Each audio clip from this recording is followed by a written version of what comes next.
You remember what they were? What are the four questions? Lunch. All right, David, relax. There. Put Siri away and get serious. Tetzaveh. Yes, Ata Tetzaveh instead of Tzav. Right? The language is strange and the meaning is strange. It means that Moshe should be the commander instead of Hashem, seemingly, which is very weird. Good, that was the first one. Shemen. What's that? Shemen. Yeah, that's going to be the third one. Was there one in the middle there? I believe. Yeah, V'yikcho elecha. They should take you, the oil. We're meanwhile, it's Aaron who was supposed to light the menorah. Okay, so that was strange. And then, as you said, it said Shemen Lama'or instead of Shemen Laha'ir. Not a word, seemingly. And then, fourth one? Yeah, there is one fourth. Why? That's always a good question. Very good, awesome. Then the fourth one was what in our verse it says Lalos Ner Tamid, to raise a continuous candle, and the verses right after it says to raise a candle mi'erev ad boker, from evening till morning. Discrepancy there. Then we started this right away. We came in with a couple good answers there. What does it really mean? Ata Tetzaveh? Why is it you are the commander? Because Moshe is, don't read it as commander, but the word Tetzaveh, like the word mitzvah in general, means to connect, which means Moshe is connecting the Jewish people. Ata Tetzaveh b'nei Yisrael means you're going to connect the Jewish people to the Or Ein Sof. And basically, when you do that, then vayikchu elecha, then they're going to bring you something, because when the head connects to the foot, obviously the foot receives the directions from the head, but then the foot gives something to the head. It gives the ability to walk, but the head doesn't have without the foot. So that's the idea of Moshe connects, and then he receives olive oil, right? And the idea of receiving of the olive oil is that, like we said, there's 600,000 foot soldiers that I am in their midst. So we say, Anochi Bakirbo can mean I, God, am in his midst, Moshe's midst. Which means that when Moshe connects to the feet, he gets elevated to the level of that Anochi comes inside of him, the Ten Commandments, like the essence of God. Remember? Okay, now that was it. We started had a short class yesterday. So we'll see you guys tomorrow. Okay. And Well, Levi, you can wake up in class. So. Oh yeah. Levi did a wonderful job. Okay. Now, going on to Os Gimel. Lavoir Zeh. To explain this, Maktim Ba'amaimer.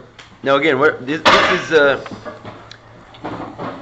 that what we said there is also, it was the Frierdiker Rebbe's Vort, basically. The Rebbe's, this is going to come up later, like in a serious way, that the Rebbe is analyzing his father-in-law's Maimer from the year Tavshin Tafresh Pei Zayin, called the Kibul HaYehudi. We mentioned it yesterday. But it's going to come up because the Rebbe is analyzing it. He's going to get complicated, his analysis of it. But meanwhile, suffice it to say that he has this drasha about Moshe connecting the Jewish people to the Or Ein Sof, Ata Tetzaveh, and then he says, Mavar is Maktim Ba'maimer. The Maimer prefaces, the previous Rebbe's Maimer prefaces by saying like this. Going on now into Os Gimel. Shem Moshe Rabbeinu Nikra Raya Mehemna. Now we talked about this recently because of Parshas Mishpatim. This phrase came up quite a bit. But here is like the source of a lot of these things. So it says Moshe Rabbeinu is called the Raya Mehemna. What does Raya Mehemna mean? We talked about it. What is it? That's right. And who's the Raya Mehemna?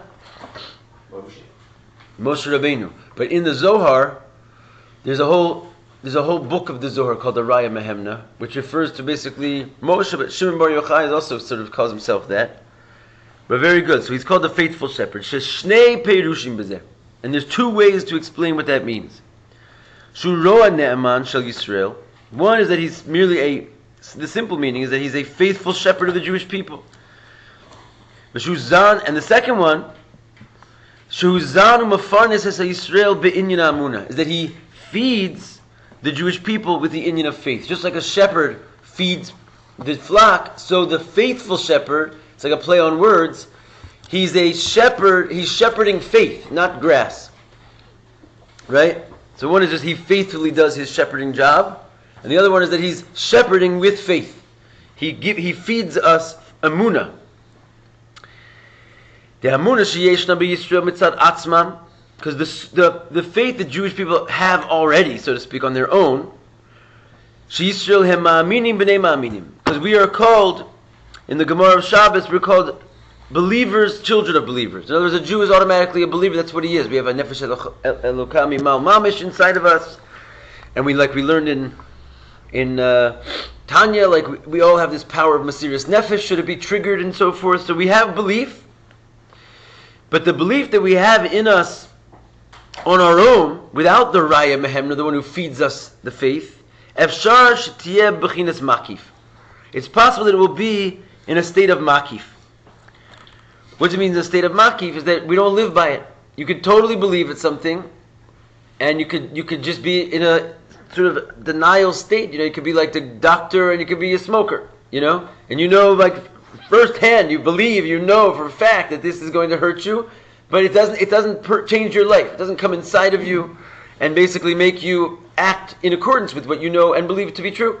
So there's also many, many, many Jews. Every Jew has this quality that our belief, if it's left to its own devices, it can sort of float into the place where it doesn't affect our daily life. It doesn't mean you're not a believer. You're mamash a believer. And if push came to shove, you would die for your belief. But somehow, when you're not busy dying for your belief, you're busy eating in non-kosher restaurants. And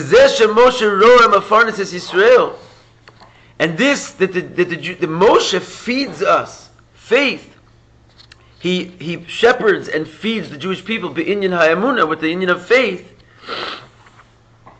Hu she'emunah tiyeh b'panimius. It makes that the emunah is in panimius, right? It brings it inside of you, just like feeding and eating something. You digest it; it becomes blood and fat, like your own self. So your faith becomes digestible. We talk about this sometimes, like the inyan of matzah, by the way. So Rosh Chodesh Adar, we already started thinking about Pesach a little bit, or Nisan usually. Not this year, because it's 2 months of Adar. We don't have to think about matzah yet. But the idea of matzah it's called Nema de Mehemanusa. It's called bread of faith, right? And what the idea is, it's sort of similar. It has the same two meanings like this. One is bread of faith, means it's the bread that reminds us of our forefathers' faith. The other one is bread of faith. You eat it, and it gives you faith. And that's why we're so scrupulous about getting the right matzah. It should be because this is like a magic trick, basically. You eat this stuff, and it gives you faith for the whole year. It's eating faith. And the idea is that you internalize it. There's not many mitzvahs that you eat, especially nowadays. And you internalize it, and it becomes mamash part of you. So this is the idea of also Moshe Rabbeinu feeds us faith.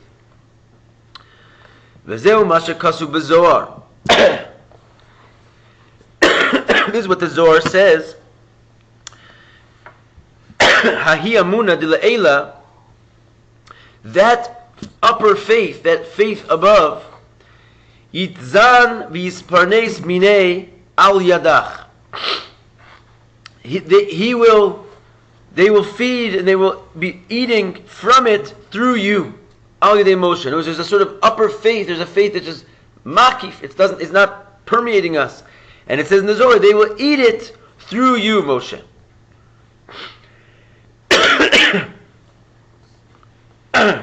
This is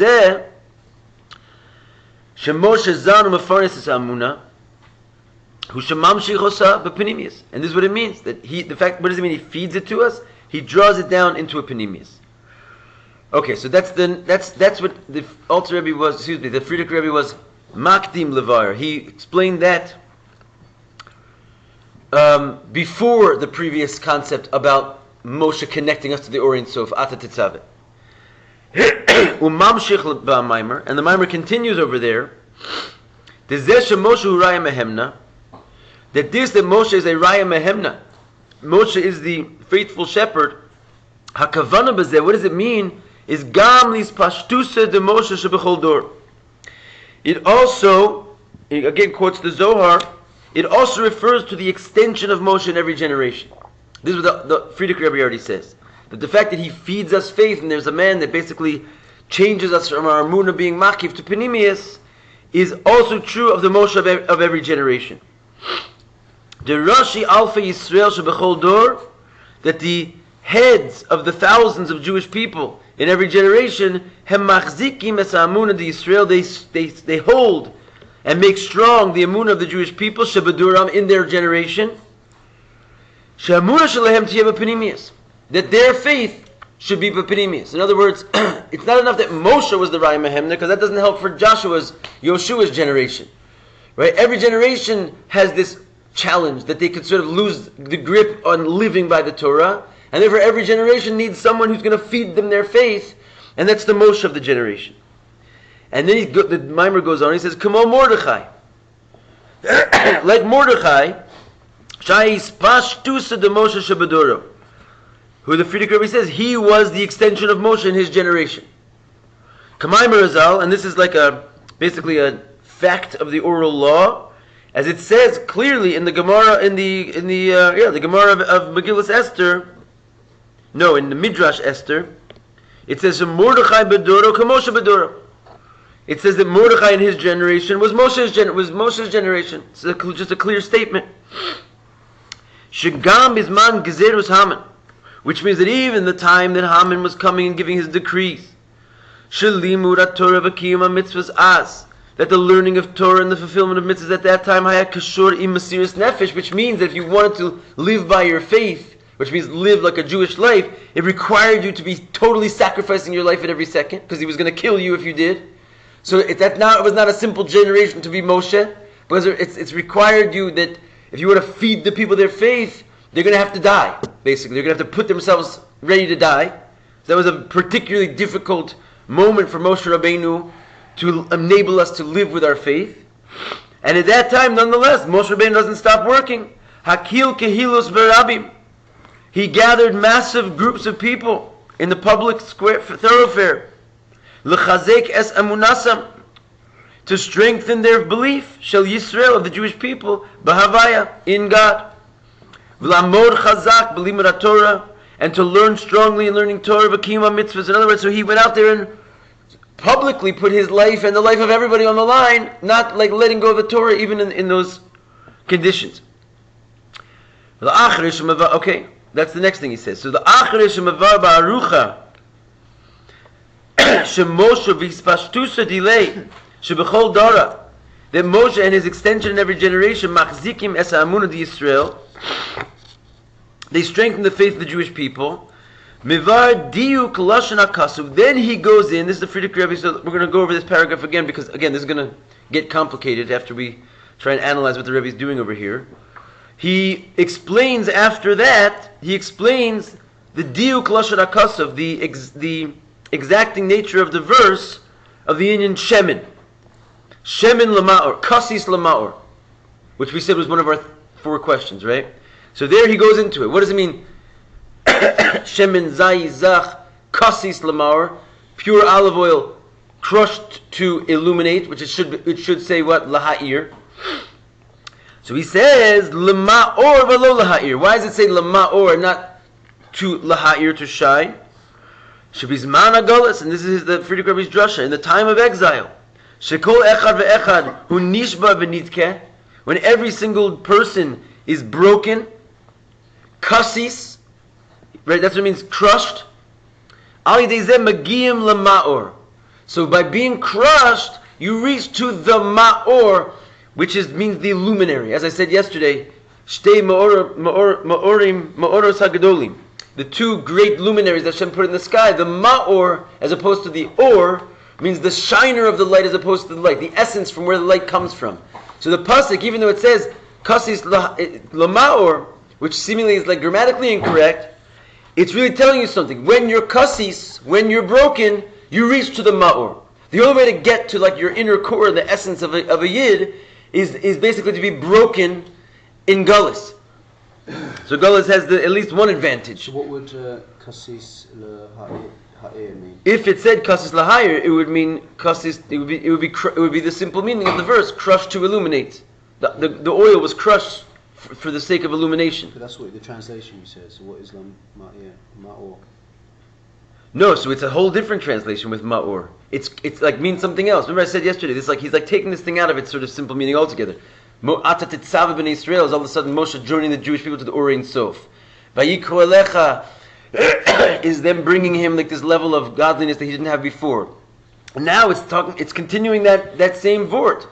Kasis lamaor means when the Jewish people are crushed in Gullus, they can then reach to the Ma'or. They can reach to the illuminary of God, the luminary as opposed to the illumination. So what could be a translation of Ma'or verses? The luminary. The luminary. Yeah. If it said lahayr, it means to shine. When it says lama'or, it's a completely different, it's not anymore like an infinitive verb describing what you do with the oil. It's talking about, it's a noun. It's like to the ma'or, to the luminary. It's completely different. Like you just and frankly, this is a more accurate reading of the text than anything else. It doesn't make sense if you want to translate it like the normal way. Could it be compared to going to the lamp itself versus the light of the lamp? Is that? Yeah, 100%. That's what we're saying. The source of illumination as opposed to just experience the light. Sure. And that's when it comes to godliness, it's like the essence of God as opposed to all the revelations of God that could come off of him and like that you could see. Or maybe even that you can see, but all kinds of infinite revelations. So that's what it means. So now the Frierdiker Rebbe says that when do you reach to that level of essence? Only when you're crushed. Which basically, unfortunately, everyone can probably relate to. Like something happens to you when you're like sort of in a bitter time, like you make all the changes and you sort of get very serious with yourself. Like those moments of of hardship, they get you down to the bare bones of who you are, basically. For better or for worse, it does that. It seems to me it's talking about your ego being crushed, not necessarily being crushed. Okay, but when you're beat up by people, your ego also gets crushed. You can fight and drag and kick even when you're beat up. Huh? Your ego, I'm saying. Listen, it's humiliating. That's you don't have the will to fight and drag and kick at that point. Yeah, the idea is that a person is crushed. What's that? Of course it means your ego as well. I mean, everything could be, like, in other words, you don't have to be beat up in order to reach the illuminary. But crushed is okay, it also means, 100%. Like something about your stature of thinking that you're in like a sort of okay situation is lost. That could be financially, it could be emotionally, it could be intellectually, it could be at all levels. Because when a person's full of themselves, they can't include much. Okay, again, it's not necessarily telling okay. I'm just saying that full of yourself, or it doesn't have to be a negative. It's like when we have a Beis HaMikdash, we're also full of ourselves. We're just feeling God. Right. When we don't have a Beis HaMikdash, that doesn't mean you're like an arrogant person. It just means like you're in a situation where your Hashem is making you feel the sting of life. The Goyim have the upper hand, and they tell us what to do, and we're subjected to their craziness and so forth and so on. So again, the Frierdiker Rebbe, after he explained, let's go through it a little bit for 1 second. In this paragraph Gimel, we just said 3 different things that the previous Rebbe said in his mimer. The first one was the 2 explanations of Raya Mehemna, right? That basically Moshe is the faithful shepherd. And then he went in to say that this also applies to the Moshe of every generation. This is not just Moshe Rabbeinu himself, but every Moshe like Mordechai in his generation. And then he went on, to say that after he goes into this business about Moshe has a parallel in every generation, he goes on to this idea about being crushed to illuminate. Right? And he brings out right after that this notion that kasis lama, or the proper way to translate, or maybe you could say it's a drasha, but it's actually more, as we said, more fitting to the text, more faithful to the text, is that it means crushed to reach the luminary. And the idea, so there's like 3 stages. And all of this, we said, was a preface seemingly to what we spoke about in the last paragraph, which was the idea that Moshe connects the Jewish people to the Or Ein Sof. And therefore they bring him to a higher level. I know it might seem unnecessary to sort of like keep this in mind, but you're going to want to keep this in mind, the order of things.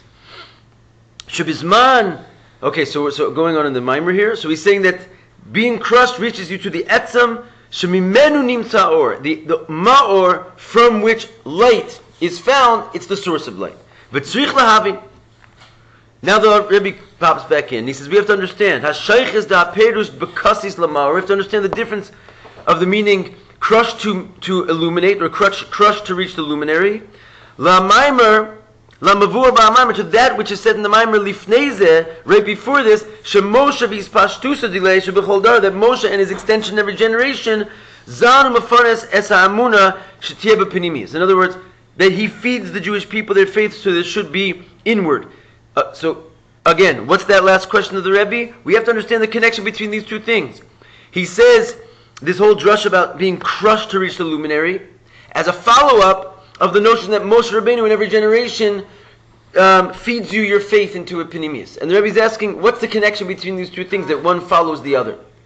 Okay, just being crushed basically in the gullus, how does that have to do with Moshe feeding you your faith? Okay, Dalid. V'hine habir b'pasik v'ata tetzaveh. So the explanation of the verse v'ata tetzaveh, which is what? What's the explanation of the verse v'ata tetzaveh? That it's not. I'm sorry? Connect. Right. But what's our drasha of v'ata tetzaveh? You connect. You will connect the to the Or Sof. All right. I'm not like just testing you. I'm saying there's a little part of this mind that like it gets technical in terms of keeping everything in mind. These different topics that we discussed so far and the order of them, as I've made clear a few times already. So this Rebbe is getting into that now. The explanation of the pasuk v'ata tetzaveh, which is Moshe connects the Jewish people to the Or Sof. Baba HaMaimer, it comes in the Frierdiker Rebbe's Maimer, Behemshech Lamavur Batchilas HaMaimer, it comes as a continuation of what it says in the beginning of that Frierdiker Rebbe's Maimer. One year I actually learned the Frierdiker Rebbe's Maimer before this one with everybody. It didn't really help. It's just complicated. But this notion of you will join the Jewish people to the Or Sof, that itself comes after the beginning of the Maimer, where it says the parish of V'kibul HaYehudim. Right? It says the Jewish people, Kibul HaYehudim es asher echelu la'asos. This is the title of the Maimer as well. And it means, it's a quote from the Megillas Esther. And it means the Jewish people accepted upon themselves what they had began to do. And what is it? What's the drasha out of this? Hu shekiblu ma she'echelu ba'azman de Matan Torah. As it's known, what does it mean? They received upon themselves what they began to do. It's kind of like a statement that requires explanation even in the simple meaning of the Megillah. But the drasha is they received upon themselves now at Purim what they began to do at Matan Torah, thousands of years beforehand. To Bizman Matan Torah Haisa at the time when the Jewish people received the Torah, it was the beginning, Heichelu Lasos, it was the beginning of what they began to do. B'yemei Chashverosh, and the days of Achashverosh, Bizman Gezeros Haman, when the time of Haman, Haisa Kabal, that's when they finally received what they only began to do at Matan Torah. That's what it means, V'kibel HaYehudim. The Jewish people received at Purim the Torah, that which they began to receive only on Har Sinai 1,000 years beforehand, they finished receiving at the time of Purim. And this is very similar to what the sages said on the verse, Kimu v'kiblu HaYehudim. Another quote from the Megillah, which is Kimu, they established v'kiblu and accepted HaYehudim, the Jews. And the Gemara says, Kimlu masha kiblu kavar. They established what they had already received before. Similar drasha, that something happened at the time of Purim, where they established, they made the final reception of what they began only at the time of Purim, at the time of Matan Torah. What exactly happened? This, that they prefaced Nisa to Nishma, which was a big to-do, that their proof that they accepted the Torah in full, will do it before you even know what it says. The Matan Torah, Haisarak HaKabbalah, that was only the sort of acceptance, but it was not the fulfillment, right? They accepted it, but they didn't fulfill it. B'yemei Achashverosh Kimlu masha kiblu. They fulfilled that which they had accepted. What's the idea? We'll do it no matter what, right? Which is what they promised they would do at Har Sinai. They never had to actually fulfill that because the no matter what never came. It's not like they weren't ready to do it. It's not like there was like something missing in their level of acceptance. It's just that they were never put to the test. Not in the way they were. The Purim story happened in the first exile that ever happened. Up until Matan Torah, until the Purim story, until we went to Pras, we were in Eretz Yisrael, right? And we had a Beis HaMikdash. And before we had the Beis HaMikdash, we had good times, basically. I mean, there were some wars and stuff, but like all the Jewish people were together in their land, and we never really had the whole, world in our face, basically trying to destroy us. See, the whole concept of just like Haman, nothing like that, not even close to that, ever happened. So we never really put our faith to the test. So it was a matter of, it was just a matter of time that Purim turned out to be the first time the Jewish people had to actually live up to their big promise they made on Har Sinai.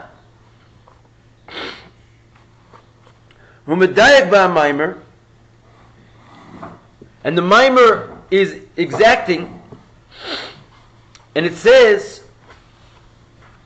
okay, so let me just keep us in line here. So we said, now this drasha of Ata Tetzaveh. Anyway, we said before, the Ata Tetzaveh, you shall command, that was prefaced, that was prefaced in the mimer. That came after this business that we said in chapter 3. Because the chapter 3 started, Makdim Bahamaimer. He prefaces in the mimer, before he said the business of Ata Tetzaveh, okay? He said all this business that Moshe is the Raya Mehemna, and there is a Raya Mehemna in every generation, and this business about Kasis Lamaur. Right? So all that came before Ata Tetzaveh. You shall join the Jewish people to the Bnei to the Orient Sof. And now he's saying before all of this, in the beginning of the mimer, he spoke about this idea that the Jewish people accepted at Purim what they didn't accept until Purim. The Torah was fully received. When we get a little bit further, I'm going to write this on the board. I'm just trying to keep it clear. Can anyone say over what I just said, or it's just like jumbled? All right, so let's not worry about the order just yet. We'll come back and cover the order. It's enough, I think, that I'm keeping in my head right now. Okay, so he says Madayik mimer. So the mimer continues, and he's exacting by saying Shluchora hu davar pela. Seemingly, this is really a wondrous thing. This whole notion that we receive the Torah in full at the times of Purim. The Matan Torah ha Yisrael b'tachlis ha'iloi. Because at the time of Matan Torah, the Jewish people were on the highest possible state we'd ever been on. Vayayv az etzlam begiloi elokus. It was at that time, by them, a revelation of God, b'darga hachinailis. In the very, very highest level of revelation of God that there ever was. Matan Torah. The nosef lezeh. In addition to the fact, shagam kodem Matan Torah hayu giluim nailim biyoser. Over and above the fact that even before Matan Torah there was tremendous revelations. Hagilu shaya b'yetzias Mitzrayim, i.e. going out of Egypt. That was a pretty serious revelation of God. Ubifrat b'kriyas Yamsu, particularly seeing the sea split in front of us. It says the simplest slave woman saw more than the greatest prophets at that time. So I mean, it's unbelievable revelation of God in the world. So besides that, he nigilu shehabashas Matan Torah, the revelation at the time of Matan Torah, hayagilu naila odios. It was even higher. They saw the essence of God revealed Himself. That God spoke to them. Whereas b'yamei Achashverosh, in the days of Achashverosh, hayisra b'tachas hayiridi, we were the lowest state. There was the least amount of godliness in the world. Right, it says there wasn't even miracles in the whole story of Purim. Not revealed, not breaking, miracles that broke nature. God's name is not even mentioned in the Megillah. It was basically like a history, book, like Lahavdil, inside of the Tanakh. It doesn't look like all the other books, where God is raining thunder. It's like basically they were in a state where there was no revelation of God. In addition to the fact that there's concealment in every Gullus, the kol galus hu beduk was galus Mitzrayim, because every galus is, in a certain sense, like in the example of galus Mitzrayim. V'kamosha galus Mitzrayim kasiv, and just like in the galus Mitzrayim, it's written lo shamu el Moshe mikotzer ruach ume'avoda kasha. It says they didn't even listen to Moshe; they couldn't even hear him when he came with the promise of the redemption because of their broken spirit and the difficult work. Al derech zehu b'kol galus. Every galus is like that. Moshe could be standing there telling us, Mamash, the Mashiach is coming in our generation, and people just have no energy to even listen, to go to 770 and take a number, take a seat. It's like we're just broken from the galus. This is every galus is like that. But besides that, sheishtam kamen nisyonos b'kiyum Torah mitzvahs. In other words, every galus is like Mitzrayim. It has many challenges and tests in the fulfillment of Torah mitzvahs. Besides that, Hine'az, at the time of the Gezerah of Achashverosh, particularly Gezerah's Haman, the decree of Haman, Haya Helam v'Hester Od Yoser. It was even worse. It was even like sort of edge of this gullus over and above other ones. Because why? Because basically there was no concept that every single Jew was going to die in one day. I mean, this was like the greatest threat basically that ever happened to the Jewish people ever. I mean, certainly up until that time. The Afal Pichein, and nonetheless, Bisman Matan Torah, nonetheless, at the time of Matan Torah, when they had all the revelation and God was showing Himself to them, Kishayu Yisrael b'tachlis ha'ilu, the Jewish people were the highest possible level they could be. Ha'sarak ha'schala. It was only the beginning. Heichelu lasos. They only then began to receive the Torah. Ubisman Gezeras Haman, whereas the time of Haman, Kishayu b'tachlis ha'shiflos, when they were the lowest possible state of their spiritual level. Az dafka kiblu ma'sha'elu bisman. Only then they were able to finish the job. Doesn't make sense. So says the Frierdiker Rebbe. And he explains why the Mizman HaGezerah Haya Kiyum HaTorah Mitzvah Shelehem B'Mesiras Nefesh, which I already basically mentioned a moment ago. But he says in the time of the Gezerah, the fulfillment of their Torah mitzvahs was in a state of Mesiras Nefesh. They had to basically be willing to die to do the mitzvahs. The nosaf l'zeh shaya lehem Mesiras Nefesh shelo lichpor chas v'shalom. In addition to the fact they had a certain Mesiras Nefesh not to just deny their Yiddishkeit. That was a Mesiras Nefesh in its own right. Kamavur b'Torah Or, as the Alter Rebbe explains in Torah Or, shbe'im hayu mamirim datam, if they would have just abandoned their religion, just said, I'm not Jewish, take me off the list, lo hayu osim lem klum, they wouldn't have been killed. It's a very deep thing that everyone should know, if you don't already know. The whole Gezerah was on HaYehudim. Not all Jews were called. This is where the word Jew started first come from. Even Mordechai, who was from the tribe of Benjamin, he was called Mordechai HaYehudi in the Megillah. That's how he's introduced. Mordechai HaYehudi. And then it goes and tells you his lineage. He was not from Yehudi, he was from Benjamin. Why they call him the Yehudi? Because the word Yehudi means a believer. Hodah. I recognize God. All the Jews at that time took on the name Yehudim because they said, I recognize God. If you would have said, I don't recognize God, not a Yehudi, you would not have been killed by Haman. It was simple as that. You could have just taken my name off the list. And he says that Gezerah haisa rak al Yehudim. The decree was only on the Yehudim. But afal pikein, nevertheless, lo ais alsa al daita machshavas chutz chas v'shalom. It's amazing. It didn't even occur to them, not one Jew, to have a foreign thought to get themselves out of this thing. It's an amazing testament to the Jewish people. They didn't even think about it. It didn't even occur to their mind. They were going to say, I'm not a believer in God. So it's besides the fact that they had just the Mesiras Nefesh to just stay in the game and not deny their religion. Hayaleh Mesiras Nefesh Gamal Kiyum Torah Mitzvahs.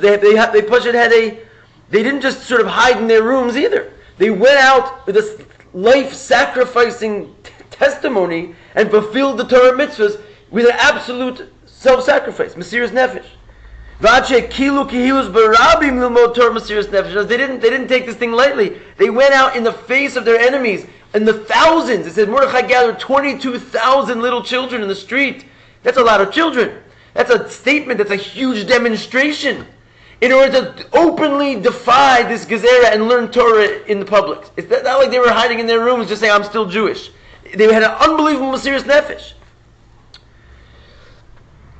And that's the difference. In other words, not that Jewish people didn't always have that in them, but it never surfaced until someone was saying, I'm going to kill you if you do that. Then it shows. Maybe there's a difference between that and like the Holocaust. What we're hiding at that time during Torah. Listen, I don't say we were hiding. No, I mean relative. They weren't going out openly. They were it was like forbidden to learn Torah like in Russia and times like that. Listen, They learned. They didn't change their dress. They didn't cut their beards. They went out and they mamash got sent to Siberia. And listen, on the contrary, I mean that's basically a parallel time of the same level of self-sacrifice that Yidden had, like in Stalin's Russia and everything. I mean, listen, I mean it was a little bit different. They actually killed us. So I mean, in this case, it was just a threat, a looming threat, and we stood up to that threat. Trust me, before they started killing us, we were standing up to the threat also. Once they start killing you, okay, you got to like take care of business. I mean, they got out of harm's way, but it wasn't that they didn't have a serious nefesh.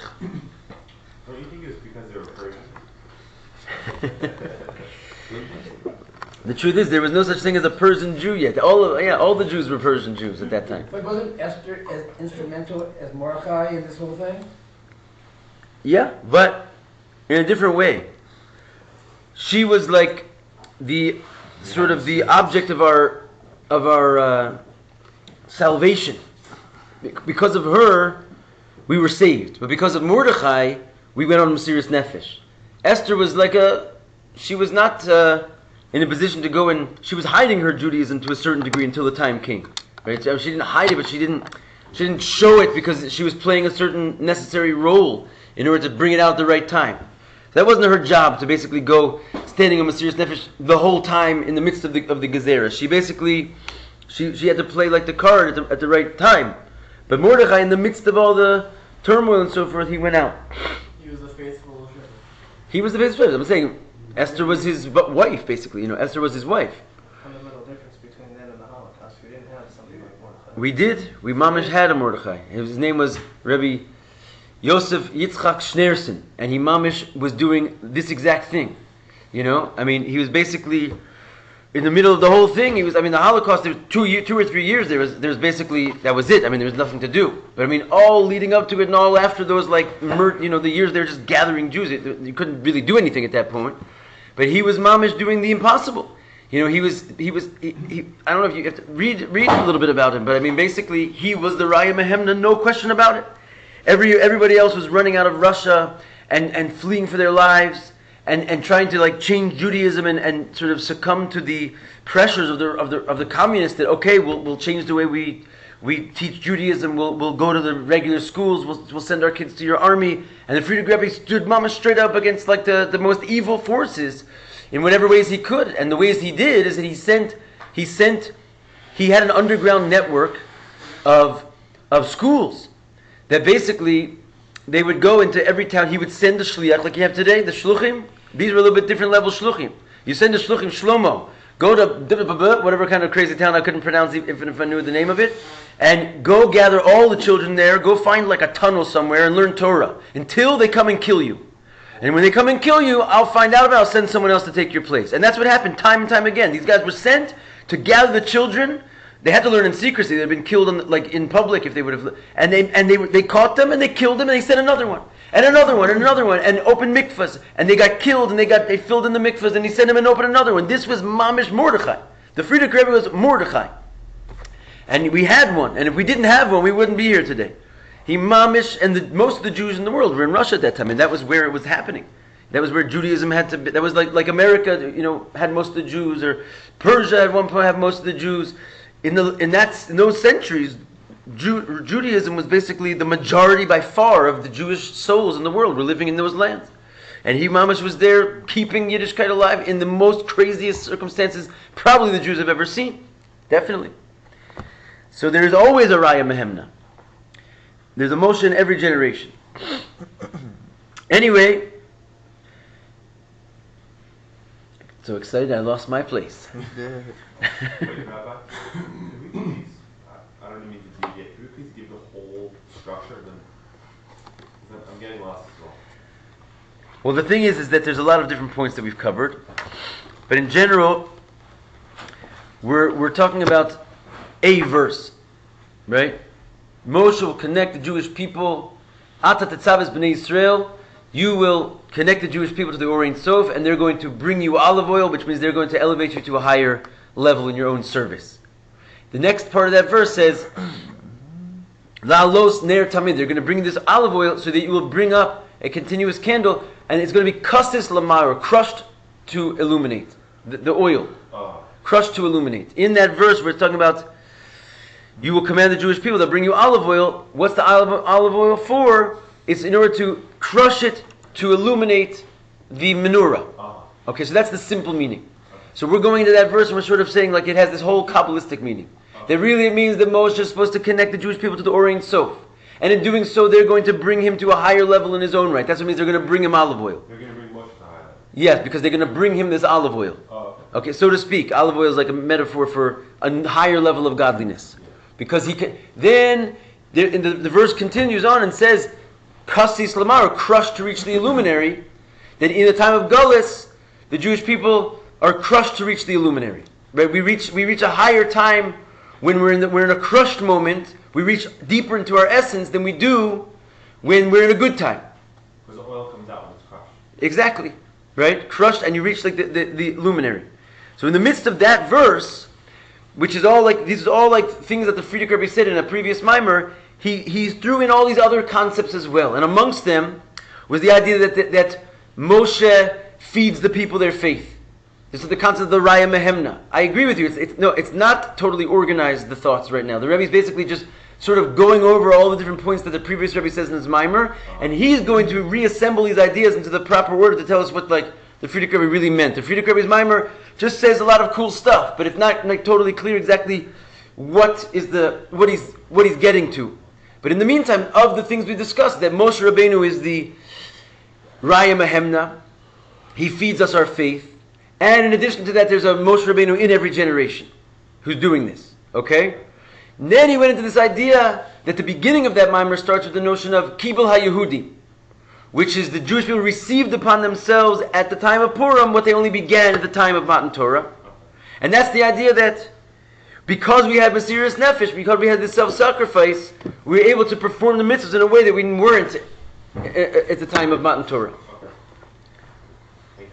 Okay, and okay, so going on, he's saying that the hisodrus of the Mesiras Nefesh, the arousal of their self-sacrifice, Haisa al yidei Mordechai Yehudi, Moshe Shebadura. It all happened because of the Mordechai, the Jew, Mordechai the Yehudi, the Moshe of his generation. This is the reason that they were able to bring themselves to that Mesiras Nefesh. They didn't gather the children in the city square. They weren't going to come out and do it themselves. If the Frierdiker Rebbe didn't send the shluchim into these little tunnels, they weren't going to just assemble and start learning Torah themselves. It required leadership. It required someone to push them. Now, the fact that you push them, you can push someone and they're still not going to do it. The fact is they had it in them to have this unbelievable Mesiras Nefesh. But it required the Rebbe to mamish, hit the whip and bring out of them this unbelievable Judaism that's inside. Otherwise, it would have remained dormant. If you don't have the Moshe Rabbeinu, it doesn't bring it out. It doesn't light up. And this is what it means that the Jewish people received upon themselves that which they began to do. That at the giving of the Torah was only the giving of the Torah was only the beginning. Whereas in the time of the Gezerah of Haman, it was the reception of that. And why? Because at that time they had a true, practical, on-the-ground Mesiras Nefesh. They literally risked their lives, not just in potential. We'll do everything you say, Nasa v'nishma, which is a great statement of Mesiras Nefesh. Here they actually had Mesiras Nefesh on Torah mitzvahs. Therefore, nis'alu b'inyan zeh, they elevated themselves, at least in this one inyan, l'medrega nailis, to such a high level, yoser mekamo shayu b'zman Matan Torah. They actually reached a higher level than they were at the time of Matan Torah. Now we said they didn't have all the revelations, God wasn't seen to them, there was no name of God in the Megillah, there was no open miracles, so on a certain level they were much, much lower. Gullus has its limitations. But on this level, that they in their own service reached a state of devotion to Hashem, of Mesiras Nefesh in actuality, on that level, they didn't ever reach that before. They actually got to a higher level than they ever, and that's why suddenly they got the Torah in full. The finality of Matan Torah happened because they did reach a higher level than they were on Har Sinai. But it wasn't based on the fact that there was lots of lights and excitement. It was based on the fact that they were willing to do things that they were never willing to do before, or not able to do before. It was near genocide. Near genocide. So exactly. So in a certain sense, they were broken and they were not feeling the love. They were not experiencing godly revelation. But because of that, they were able to do this special performance of the mitzvahs. What was the manifestation in the Torah practice? What was it like? They went out in the public, in the face of genocide, and practiced anyway. That was the idea. That was their Mesiras Nefesh. You said that's when the term Yudid was Did really Mordechai started? gather? Yeah. Before the Ivri? Or Ivri, they called us. Yeah. I mean, they called us whatever. We called ourselves. We were our general nationality to the world. It's hard to say. Probably Yisrael. But I mean, we were tribal. We taught. This is Reuven, this is Shimon, this is God. I mean, that's basically how we got along with each other. We were like a bunch of little nation states inside of our culture. V'lechein az dafka haisa Kabbalah, and that's why specifically then it was the reception. V'kibul haYehudim. They received what they began to do. Okay, so I think we'll I have hold a here. question. Yeah. On this crushing of the oil, Yeah. is there some comparable on Kiddush, because we drink wine that's crushed, that it's a... In general, the Torah is compared to three liquids: water, wine, and oil. Water is found everywhere, easily, without being crushed. That's like the easier parts of the Torah that are revealed to you. Wine is crushed, but it comes right out when you crush it. So it's basically something hidden, but right near the surface. And oil has to be mamish crushed in order to get the thing out. It refers to the deepest parts of the Torah. So there's three parts of the Torah. We find this. Yeah. If you're not going to want to hold on to your copies, I'll take them. It's almost like there's like a container that has all these olives. Right. Right? And there's like a wick, which could be the Rayat Mehemda. Okay. Yeah. And then the forces of oppression come and crush the olives and produce the oil that feeds the fire. Right. And all the oil from all the olives is sort of involved in this flame Yeah. that helps get it to like such an intensity that's never been found before. Exactly. It lights them up. Yeah. Yeah. Okay, I hope I'm not perverting it. You're not perverting. Okay. Can you write down the rabbi's name that you spoke about during the times of the Holocaust? Yeah, for sure. This guy is the man. It's the Rebbe's Rebbe. I've never heard of him. Yeah. He's the Rebbe, man. He wrote many, many books in English. He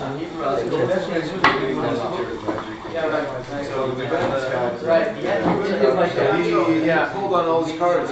We actually were there with Nazi members.